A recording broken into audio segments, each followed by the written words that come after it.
বলছে একটা, সে বুঝাইছে আরেকটা।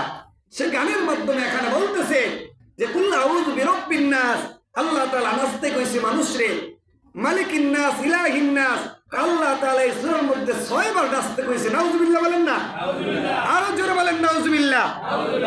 এই জাহেল মূর্খ, সে তো কোরআনের একটা আয়াতের তর্জমা তো দূরের কথা, একটা শব্দের তর্জমাই সে বোঝে না। এই জাহেল মূর্খ কয় কুল আউযু বিরাব্বিন নাস, মালিকিন নাস, ইলাহিন নাস, আল্লাহ তাআলা এই সূরায় 6 বার নাচতে কইছে। কয় 6 বার নাচবা তোমরা। চিন্তা করে দেখেন কত বড় কুফরি কথা। অথচ আল্লাহ তাআলা কি বুঝাইছেন এই সূরার মধ্যে? এই জাহেল তো এই সূরার তর্জমা তো দূরের কথা, এই নাচ দ্বারা কি বুঝাইছে সেটাই তো জানে না। ঠিক কিনা? জোরে বলে ঠিক কিনা? আল্লাহ তাআলা নাচ দ্বারা বুঝাইছেন মানুষ, নাচ দ্বারা কি বুঝাইছেন? মানুষ। আল্লাহ তাআলা বলছেন কুল আউযু বিরাব্বিন নাস। নবীজি সাল্লাল্লাহু আলাইহি ওয়াসাল্লামকে যদি আল্লাহ রাসূলের বিরুদ্ধে কটূক্তি হয়, আর যদি আমরা চুপ করে বসে থাকি, অন্তত মুখে তো আমরা প্রতিবাদ করতে পারি। পারি কি পারি না? জোরে বলেন। পারি না? কিছুদিন আগে দেখবেন গানের নামে একজন বাউল, আবুল সরকার, এই বাউল ফাউল, সে কোরআনের আয়াত নিয়ে ব্যঙ্গ করছে। কি করছে? কোরআনের আয়াত নিয়ে ব্যঙ্গ করছে। কুল আউযু বিরাব্বিন নাস, মালিকিন নাস, ইলাহিন নাস, মিন শাররিল ওয়াসওয়াসিল খান্নাস, আল্লাযী ইউওয়াসওয়িসু ফি সুদুরিন নাস মিনাল জিন্নাতি ওয়ান নাস। এই কোরআনের আয়াতকে অপরে বলছে একটা, সে বুঝাইছে আরেকটা।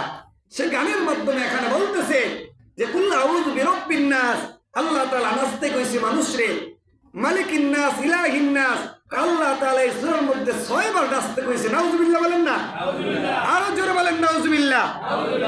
এই জাহেল মূর্খ, সে তো কোরআনের একটা আয়াতের তর্জমা তো দূরের কথা, একটা শব্দের তর্জমাই সে বোঝে না। এই জাহেল মূর্খ কয় কুল আউযু বিরাব্বিন নাস, মালিকিন নাস, ইলাহিন নাস, আল্লাহ তাআলা এই সূরায় 6 বার নাচতে কইছে।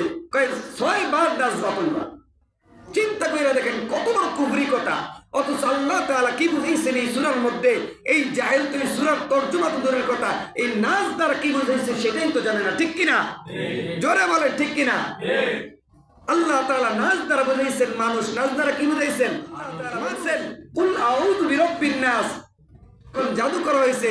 আল্লাহ তাআলা মহান রব্বুল আলামিন এই কুল আউযু বিরাব্বিন নাস ফালাক, এই সূরাগুলো আল্লাহ তাআলা অবতীর্ণ করেন। এরপর নবীজিকে বলেন, নবীজি এই সূরাগুলো যদি আপনি সকাল সন্ধ্যায় পাঠ করেন, কোন জাদু টুনা কাজে আসবে না। এইটা এখনো পর্যন্ত কোন ব্যক্তি যদি দৈনিক সকাল বিকাল ফজরের নামাজের পরে আর মাগরিবের নামাজের পরে যদি ইখলাস, সূরা ইখলাস, কুল হুয়াল্লাহু আহাদ, কুল আউযু বিরাব্বিল ফালাক, কুল আউযু বিরাব্বিন নাস, প্রত্যেকটা সূরা যদি 3 বার করে পড়ার পরে নিজের শরীরের মধ্যে ফু দেয়, যদি সকালে দেয়, সারাদিন কেউ যদি জাদু করে তার কোনো কাজে আসবে না।